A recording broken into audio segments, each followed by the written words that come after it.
안녕하세요. 저는 이제 결혼 6년 차에 접어드는 40세 남성입니다. 오늘 인간이기를 포기한 짐승 같은 놈을 여러분들에게 고발하고자 이렇게 글을 올립니다. 제 가정을 박살내고 인생을 송두리째 날려버리려고 했던 그놈에 대한 한 맺힌 분노와 증오심이 아직까지 사라지지 않았거든요. 모든 것의 시작은 7년 전 아내를 처음 만난 날대로 거슬러 올라갑니다. 그때 저는 유명한 남성 의류 브랜드의 매장 관리직으로 일하고 있었습니다. 원래는 대학에서 신문방송학을 전공했고 기자가 되려고 했는데요. 대학 다닐 때 아는 선배의 부탁으로 홈쇼핑 방송을 하는 채널에서 하던 진행보조 알바 때문에 꿈을 꾸게 되었습니다. 성호야, 내가 보니까 홈쇼핑 진행 쪽에 재능이 있는 것 같다. 기자 되는 것보다는 홈쇼핑 상품 기획자로 진로를 바꿔봐라. 선배 말대로 홈쇼핑 일이 꽤 재밌게 느껴졌습니다. 특히 잘 팔릴 만한 상품을 골라서 구성하는 게 재미있었거든요. 그래서 선배의 권유대로 상품 기획에 대한 공부를 시작했고 졸업 후에 알바를 했던 홈쇼핑 채널에서 입사해서 기획자로 일하게 되었습니다. 주로 남성 정장과 스포츠 의류를 파는 방송을 하게 되어서 의류 브랜드 관계자들과 친분을 갖게 되었습니다. 하지만 관계자들과 친해지고 그 바닥에 오래 붙게 되는 만큼 실적에 대한 압박이 커지기 시작했습니다. 방송을 하면서 실시간으로 올라오는 주문 상황을 볼 때마다 피가 마르는 심정이었죠. 기대에 못 미치는 실적이 나오는 날이면 데스크에 불려가서 질릴 때까지 혼이 나곤 했습니다. 야, 김PD, 이번 구성 초대박이라고 큰소리 치더니 완전 쪽박이잖아. 이따위로 상품 구성할 거면 사표 쓰고 나가! 새로운 기획을 내놔야 할 때마다 며칠씩 잠도 못 자고 머리를 쥐어짜야 했습니다. 적당한 일자리만 있다면 당장 그만두고 싶은 마음이 굴뚝 같았죠. 그러던 차에 좋은 기회가 찾아왔습니다. 여름 휴가철을 앞두고 제가 기획한 스포츠 의류 세트가 그야말로 초대박 히트를 친 것입니다. 그날 저는 브랜드 회사 간부들과 회식을 하게 되었죠. 그때 담당 부장과 여러 가지 이야기를 하다가 부장님이 제 고등학교 선배란 사실을 알게 되었습니다. 뭐? 땡땡학교 나왔다고? 야, 반갑다. 네가 땡땡학교 나올 줄은 몰랐네.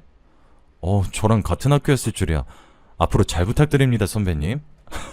선배님은 무슨. 너 혹시 내 밑으로 와서 일할 생각 없냐? 부장이 백화점 매장들을 관리할 매니저가 필요하다면서 자기 밑으로 들어오라고 하더군요. 그 자리에서 조건을 들어보니 지금 일하는 데보다 훨씬 좋아 보였습니다. 그렇지 않아도 지쳐서 그만두고 싶었는데 이게 웬 떡이냐 하는 생각에 냉큼 제안을 받아들였죠. 다음 달부터 직장을 옮겨서 일을 하게 되었습니다. 매장을 관리하는 일은 크게 어려운 일이 없었어요. 무엇보다 실적에 대한 부담감이 별로 없었습니다. 홀가분한 마음으로 일하는 사이 또 2년이 지났고 여러 백화점에 입주해 있는 의류 매장 직원들과 가족처럼 지내게 되었는데요. 의류 매장 여직원들 중 몇 명하고 썸을 타기도 했습니다. 그런데 크게 발전하지 못하고 썸이 깨지는 일이 빈번했죠. 하루는 제가 관리하는 매장 중 한 곳을 찾아갔는데 낯선 여직원이 보였습니다. 새로 오신 분이냐고 물으니까 안면이 있던 직원이 신입 여직원이라고 소개를 해주었습니다. 여직원이 이름을 말해주면서 꾸벅 인사를 건네더라고요. 안녕하세요. 오늘부터 이 매장에서 일하게 된 한정혜라고 합니다. 부족하지만 열심히 하겠습니다. 잘 부탁드려요. 그 뒤로 정혜씨와 친해지게 되었죠. 제가 매장에 나가면 언제나 환하게 웃으면서 인사를 건네주었고 커피나 음료수를 가져와서 절 챙겨주기도 하였습니다. 정혜씨는 웃을 때 볼에 패이는 보조개가 아주 매력적이었죠. 게다가 저한테 호감이 있는지 몇 달이 지나도 제게만 잘해주는 게 눈에 보였습니다. 정혜씨가 나를 짝사랑하는 게 아닐까 고민하고 있을 무렵 다른 직원들이 이상한 말을 해주었습니다. 김대리님, 정혜는 원래 다 잘해줘요. 원래 성격이 착해서 여직원들한테도 그렇게 챙겨주더라고요. 그러니까 괜히 김칫국부터 마시지 말고 정신 차리세요. 이 말을 듣고 제가 오해한 거였단 생각이 들었지만 상관없었어요. 제가 호감이 생겼으니 일단 대시를 해봐야 한다고 생각했죠. 사귀자는 말을 하는 것도 아니고 일단 밥 한 끼, 커피 한 잔, 영화 한번 보자는 거니까요. 그래서 정혜씨가 일하는 곳으로 가서 데이트하자고 해봤습니다. 정혜씨, 영화 시사회 티켓이 생겨서 그런데 주말에 시간 괜찮으세요? 영화 티켓이요? 무슨 영화인데요? 배우 정성 나오는 거 아세요? 그 영화인데. 너무 좋아요. 저 그 배우 엄청 좋아해요. 그 영화만 본 게 아니었어요. 어느 날은 뮤지컬을 보러 가자고 했고 괜찮은 맛집이 있다고 같이 가자고도 했죠. 그때마다 정혜 씨는 한 번도 거절하지 않고 순순히 데이트에 응했습니다. 그렇게 2달 정도 지났을 때였을까요? 뜻밖의 황당한 일이 벌어졌습니다. 정혜 씨랑 같이 밥을 먹고 있는데 예상도 못한 질문을 하더라고요. 김 대리님, 혹시 저 좋아하세요? 네? 갑자기 무슨 말을... 아니, 맨날 밥 먹자, 영화 보자고 하는데 사귀자는 말씀을 안 하시더라고요. 그건 말하고 싶었는데 어떻게 말해야 할지 몰라서. 그럼 우리 진지하게 만나봐요. 김 대리님이 고백하는 거 기다리고 싶었는데 애매한 사이는 싫어서요. 이렇게 갑자기 사귀는 건 처음이네요. 저도 이렇게 질질 끄는 남자 처음이었어요. 그동안 만나보니 성우 씨가 참 괜찮은 남자 같았는데 별말 없어서 답답했거든요. 성혜 씨, 생각보다 돌직구시네요. 앞으로 성혜 씨 앞에서는 답답하게 안 굴겠습니다. 그렇게 성혜 씨의 돌직구로 사귀게 된 지 2년 정도가 흘렀을까요? 저랑 성혜 모두 나이가 차서 그런지 장인어른께서 결혼을 서두르시더라고요. 데이트를 하려고 성혜 집으로 갔더니 장인어른께서 나와보시더니 제게 언제 결혼할 거냐고 재촉하셨습니다. 결혼해야죠. 결혼할 거면 당연히 성혜랑 할 겁니다. 아니, 갑자기 무슨 결혼이야. 오빠한테 그러지 말라니까 왜 자꾸 그래? 그래, 일부러 그러는 거다. 성혜야, 결혼이란 게 별거 없다. 그저 시간 맞고 마음만 맞으면 하는 게 결혼이란 거야. 자네, 집은 있나? 아직 신혼집도 장만하지 못한 상태라 결혼은 좀 그렇습니다. 제가 준비되면 바로 성혜랑 결혼하도록 하겠습니다. 저도 하루빨리 성혜와 한 집에서 살고 싶었지만 집 한 채 장만할 형편이 되지 못했습니다. 그렇다고 부모님에게 손을 벌릴 상황도 아니었죠. 엄마가 몸이 아파서 병원에 계셨고 장사를 하시는 아버지 수입의 절반 정도가 엄마 병원비로 들어가는 형편이었습니다. 성혜가 결혼 이야기 그만하라고 장인어른을 집으로 끌고 가려고 해도 고집이 있으셨습니다. 준비가 되면 결혼하겠다는 말에 장인어른께서 물으셨죠. 만약 대출로 집을 사게 된다면 자네가 얼마나 감당할 수 있나? 글쎄요, 한 7천 정도 될 것 같습니다. 그러면 나머진 내가 보태줄 테니 아파트 하나 장만해라. 장인어른의 파격적인 제안에 진짜로 결혼해야 하나 싶었습니다. 그런데 정신 차리고 보니 경매로 나온 아파트들을 보고 있더군요. 그 중에서 3억짜리 아파트를 구매하게 되었습니다. 당연히 장인어른의 도움으로 산 것이니 명의는 장인어른 앞으로 해드렸죠. 그렇게 저희가 결혼을 하게 되고 꿈에 그리던 신혼생활도 시작하게 되었습니다. 아내와 결혼을 하고 보름 정도 지났을 때였을까요? 아내가 수상했습니다. 밤늦은 시간인데 전화가 걸려왔고 그때마다 아내가 제 눈치를 보면서 전화를 받았습니다. 어떨 때는 저 몰래 나가서 전화를 받는 날도 있었습니다. 아내에게 누구냐고 물어보면 결혼 전에 대출받은 것 때문에 온 독촉 전화라고 하더군요. 그래서 제가 버럭 화를 내며 말하였습니다. 뭐? 아무리 채무자라도 자정이 넘은 새벽에 독촉 전화하는 건 엄연한 불법이야. 당장 신고해. 아니, 난 그렇게는 못해. 사금융에서 돈을 빌렸거든. 사금융? 당신 사채 썼단 말이야? 그럴 사정이 있어서 500 정도 빌렸어. 별거 아니야. 아직 갚을 때가 안 됐는데 자꾸 독촉을 하네. 다음 달에 갚아버리면 끝나. 아내는 사채가 조금 있지만 자기가 알아서 해결할 테니 걱정하지 말라고 했습니다. 그 뒤로 아내가 도대체 무슨 짓을 저지르고 있나 지켜보게 되었죠. 제 예상대로 아내의 이상한 행동이 계속되고 있었습니다. 어느 날 집에 와보니 현관에 보조키가 2개나 더 달려있더군요. 복도로 통하는 창문에는 쇠창살까지 설치되어 있어 아내에게 이게 도대체 뭔지 물어봤습니다. 여보, 도대체 이게 다 뭐야? 보조키는 왜 달았고 쇠창살은 왜 단 건데? 도둑이라도 들었어? 경비 아저씨가 그러는데 바로 옆 동에 강도가 들었대. 나 혼자 집에 있으려니까 무서워서 설치한 거야. 그렇구나. 집에 들어오는데 깜짝 놀랐잖아. 다음엔 말하고 달아. 이런 건 상의하고 해야지. 당신만 사는 집 아니잖아. 제가 이렇게 말하긴 했지만 옆동에 강도가 들었다니 걱정이 되긴 했습니다. 아내가 결혼한 후로 매장을 그만뒀거든요. 혼자 있으면 당연히 무서울 거라고 생각했습니다. 한편으론 상의도 하지 않고 멋대로 보조키와 새창살을 단 아내에게 서운했는데요. 저는 은근히 맞벌이를 바랬는데 아내가 저한테 말도 안 하고 사직서를 냈거든요. 제가 왜 말도 안 하고 그만뒀냐고 물어보니까 결혼 전부터 전업주부를 원했다고 합니다. 서운하다고 말해봤자 듣지도 않는 것 같았죠. 사직 처리된 거 미룰 수도 없으니 더 이상 싸우지 않으려고 그 이야기를 꺼내지 않았습니다. 그런데 시간이 지날수록 아내가 지나치단 생각이 들더군요. 문단 속에 유독 예민해져서는 저하고 싸우는 일이 잦았습니다. 그날은 아내가 씻는 사이에 배달 음식을 시킨 날이었습니다. 너무 배가 고파 말도 안 하고 시킨 것인데 아내가 초인종 소리를 듣고 놀라 저한테 소리를 지르는 거 있죠. 당신 뭐야? 배달시킬 거면서 왜 말도 안 해? 아니, 당신 씻고 있었잖아. 당신 찜닭 좋아해서 일부러 이거 시켰는데 왜 그래? 사람이 배가 많이 고프면 말도 안 하고 시킬 수도 있는 거 아니야? 내가 뭐 말도 안 하고 배달시키니까 그렇지. 이상한 사람이 초인종 누른 줄 알았잖아. 앞으로 나한테 말하고 배달시켜? 이상한 사람이 초인종 누를 일이 뭐가 있어. 그리고 당신은 나한테 말하고 행동한 적 있어? 나한테 말도 안 하고 이 보조키랑 이 새창살이랑 단 건 뭔데? 아, 정말 그만 좀 해. 왜 나한테만 이러는 건데? 저도 그동안 쌓인 서운함을 폭발시킨 것도 있었지만 아내가 유독 예민하게 반응해서 놀랐습니다. 연애 시절 보던 아내의 모습이 아니었죠. 자기 전에 문이 제대로 잠겼는지 몇 번이나 강박적으로 확인하더니 이번에는 약을 먹는 모습을 보여주었습니다.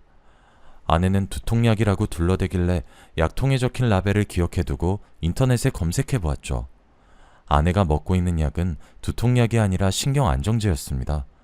그것도 신경정신과 전문의 처방 없이는 살 수 없는 정신과 약이었죠. 그래서 제가 왜 숨기고 있었냐고 물으니 아내가 오히려 화를 냈습니다. 내가 정신과 상담받고 있는지 어떻게 알았어? 설마 내 가방 뒤져본 거야? 걱정되니까 그렇지. 두통약이라고 하길래 무슨 약인지 검색만 해본 거야. 당신 가방 뒤져본 적 없어.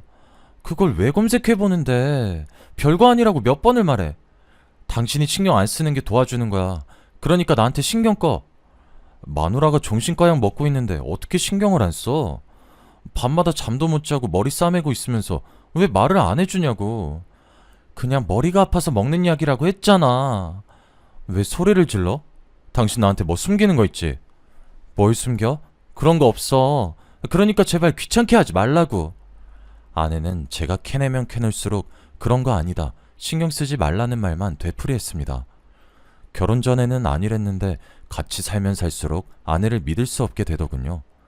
그런데 얼마 후에 아내의 휴대폰에서 뜻밖의 문자를 보게 되었습니다. 알림이 떠서 얼른 쳐다보았더니 남자가 보낸 게 분명해 보였죠. 너를 잊지 못하겠다고 하고 괜히 헤어졌다고 하는 걸 보니 저 몰래 바람을 핀 것 같았습니다. 여보, 이 자식 누구야? 이놈하고 무슨 관계인데 이런 문자를 주고받는 거야? 왜 남의 휴대폰을 몰래 훔쳐봐? 당신 지금 남이라고 했어? 내가 왜 남인데? 이럴 거면 나랑 왜 결혼했어? 아무리 부부 사이라도 사생활은 있어. 내 폰 이리 내놔. 허락 없이 훔쳐본 건 미안한데 폰은 못 돌려주겠는데? 솔직하게 고백하면 돌려줄게. 괜히 헤어졌단 문자는 뭔데? 그냥 예전에 알던 오빠인데 자꾸 연락하면서 귀찮게 하네. 별거 아니야. 됐지? 당신 이 자식이랑 바람 피는 거야? 뭐? 바람? 내가 미쳤어? 절대 아니야. 그런데 그냥 하던 오빠랑 이런 문자를 주고받는다고? 말도 안 되는 소리 하지 마. 당신 의처증 있어? 맨날 나보고 병원 가보자고 하더니 정신과 상담 받아야 될 사람은 당신이네. 그렇게 내가 의심스러우면 헤어져. 제가 불륜을 의심하자 아내는 길길이 날뛰면서 이혼하잔 말을 했습니다.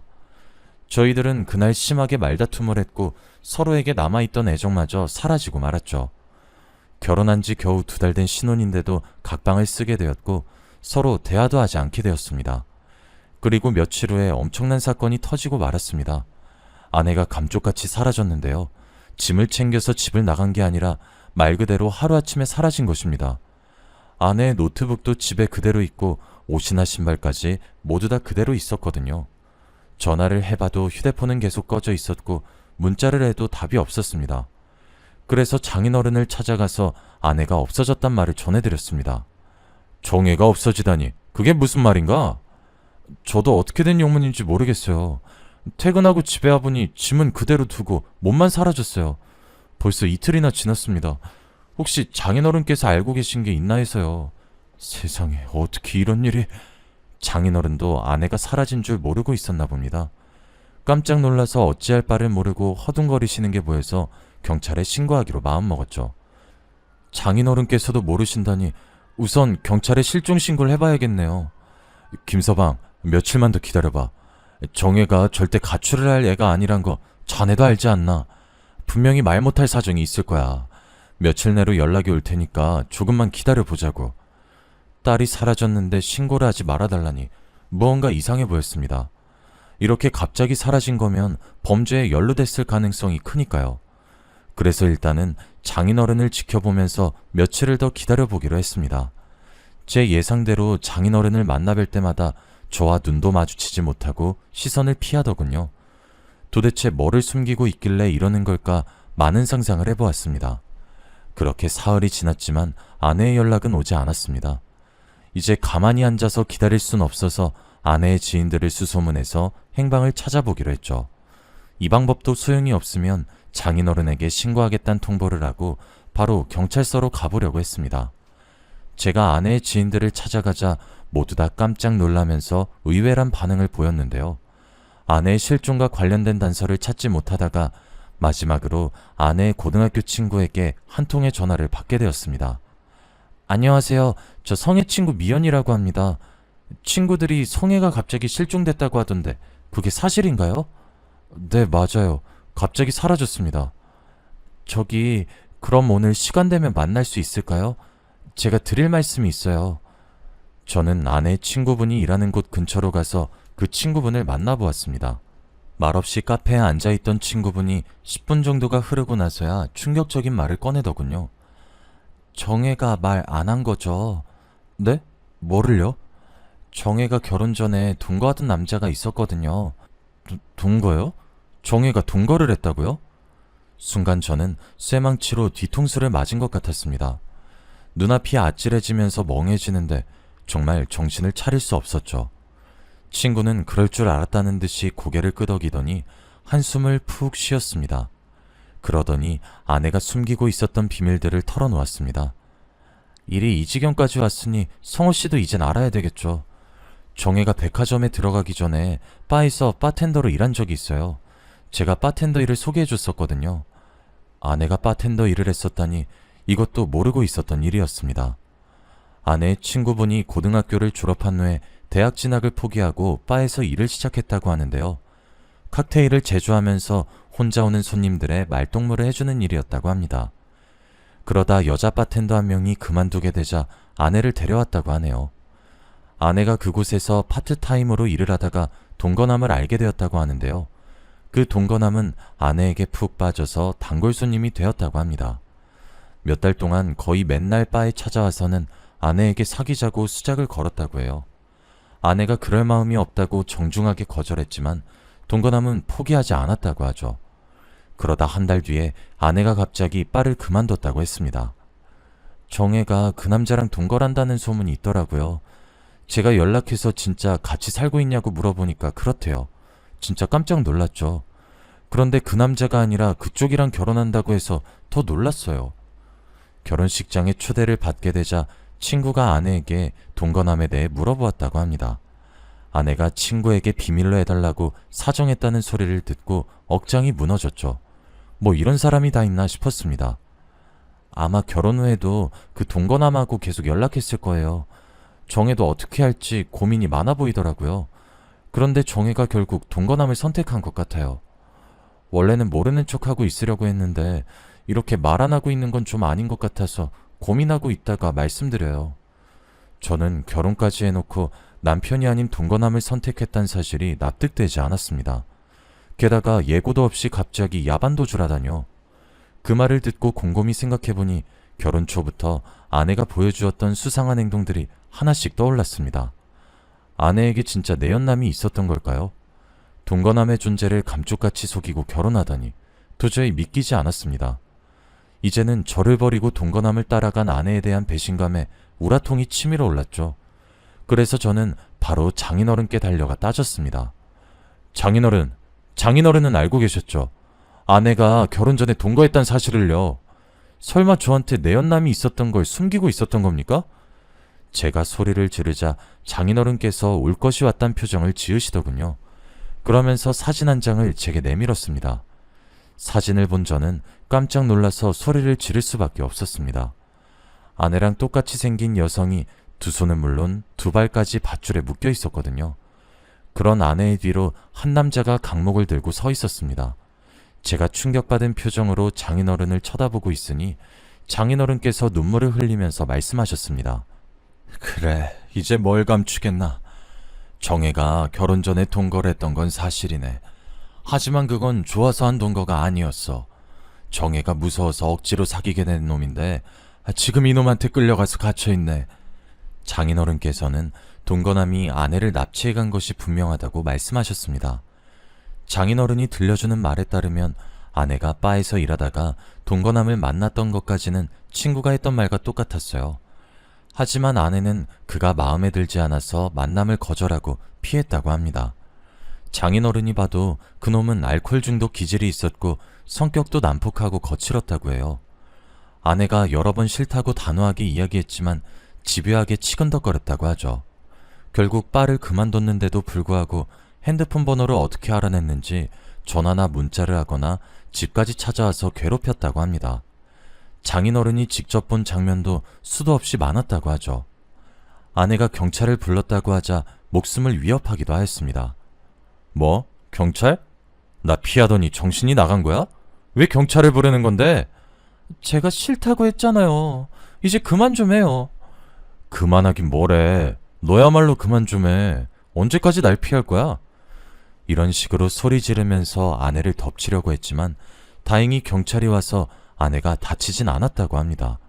하지만 막상 경찰이 출동하면 자기가 정신과 약을 먹고 있다고 핑계를 대거나 여기서 무릎 꿇고 사죄한죄밖에 없다며 눈물을 흘렸다고 해요. 그렇게 눈물을 흘리다 경찰이 가버리면 그놈은 악마로 돌변했다고 합니다.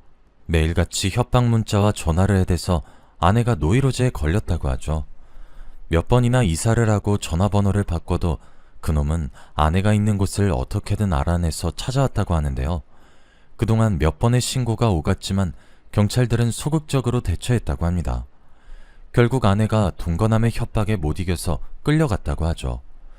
동거가 말이 동거지 거의 감금 상태로 보름 넘게 갇혀 있었다고 하네요.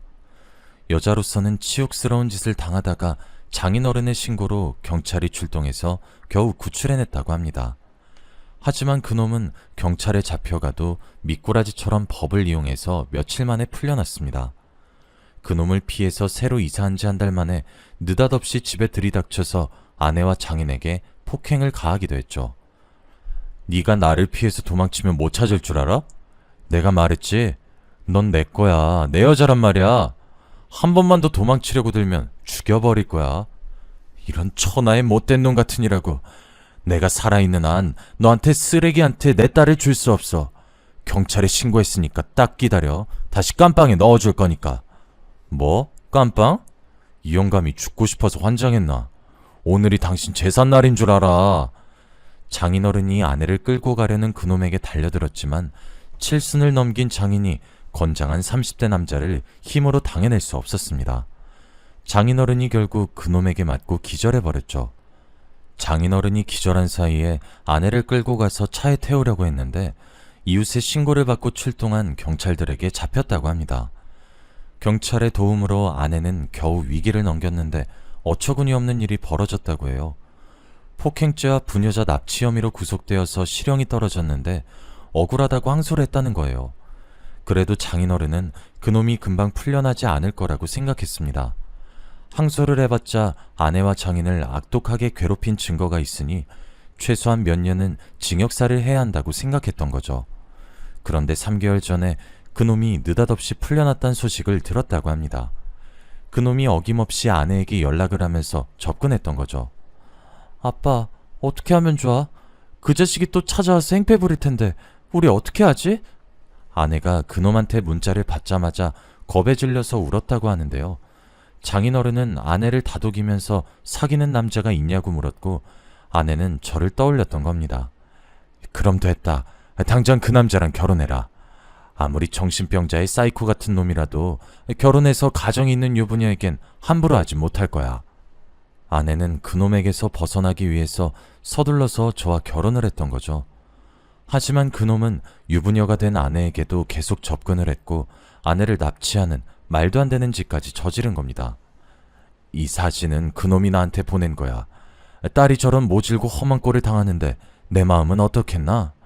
당장 경찰에 신고하고 싶지만 그놈은 정상적인 사람이 아니라서 우리 딸한테 무슨 짓을 저지를지 몰라.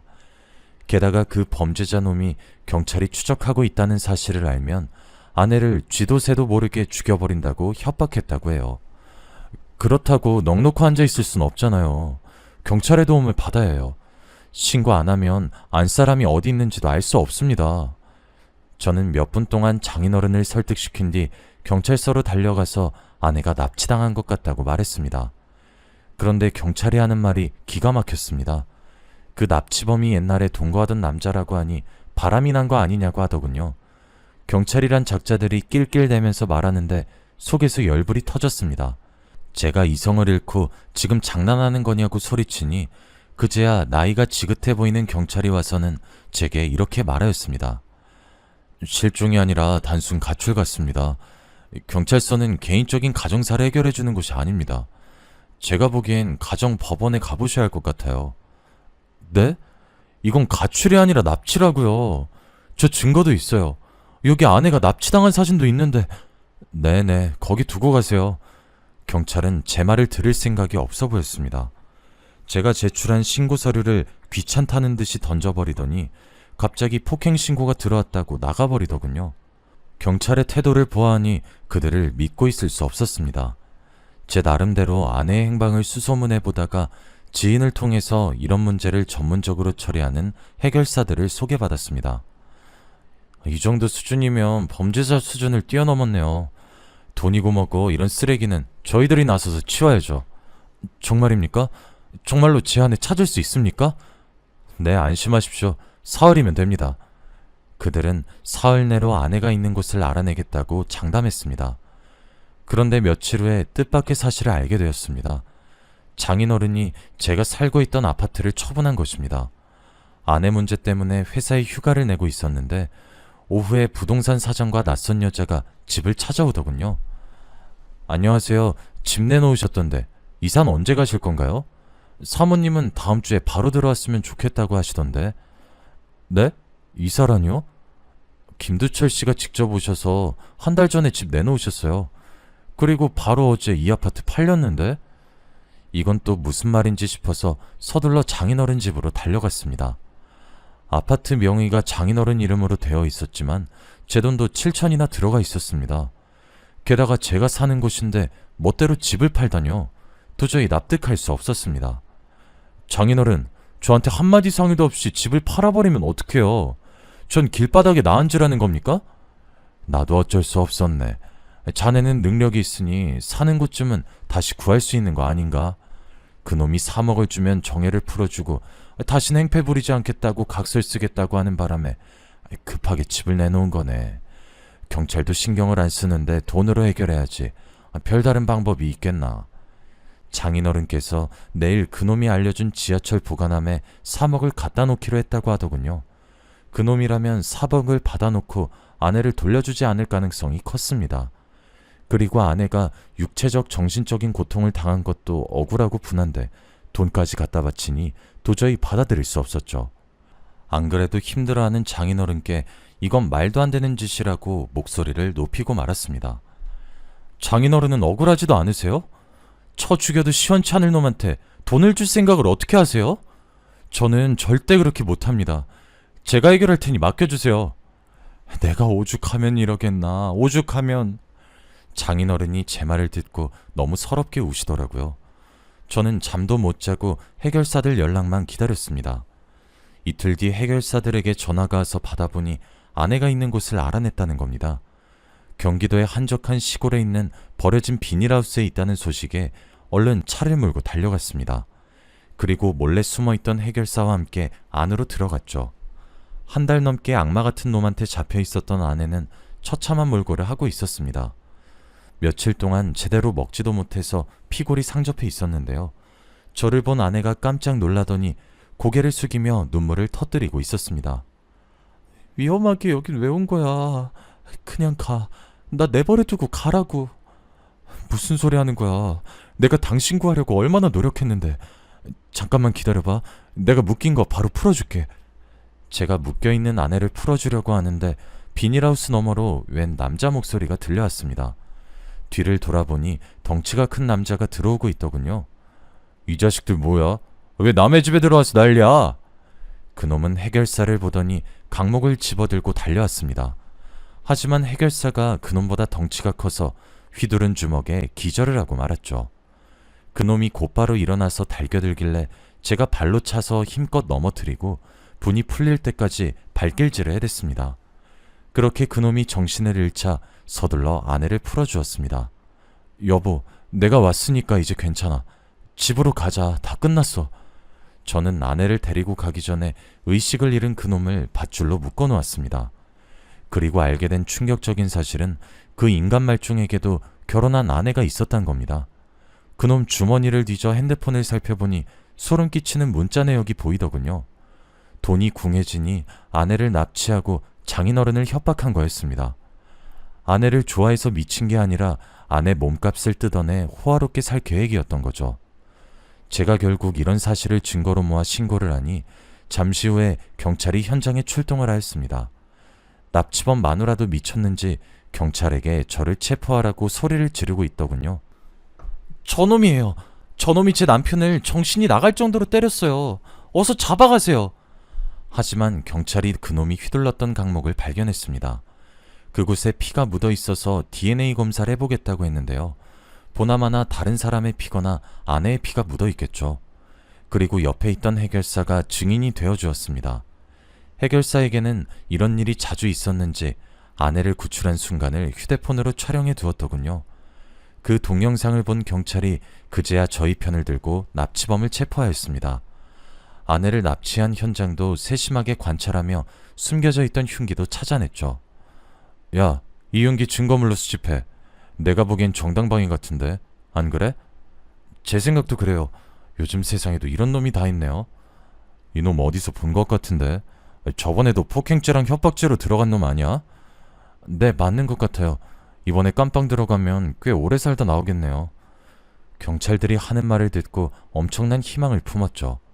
제발 저런 놈들은 적어도 10년 뒤에나 나오길 바랐습니다. 인간이라고 하기 어려운 이 두 짐승들은 감옥으로 들어갔는데 아내는 지금도 그놈들 때문에 불안해하고 있네요. 아내가 정신병원에 다니면서 치료를 받고 있지만 수면제 없인 자지 못하고 있습니다. 경찰들이 감옥에 갔으니 안심하라고 했지만 여전히 아내가 걱정됩니다. 아예 외국으로 뜰 생각도 있는데 또 가면 아내가 적응하지 못할까봐 고민이 되네요. 저희는 앞으로 어쩌면 좋을까요? 답답한 마음에 이렇게 사연을 보내봅니다.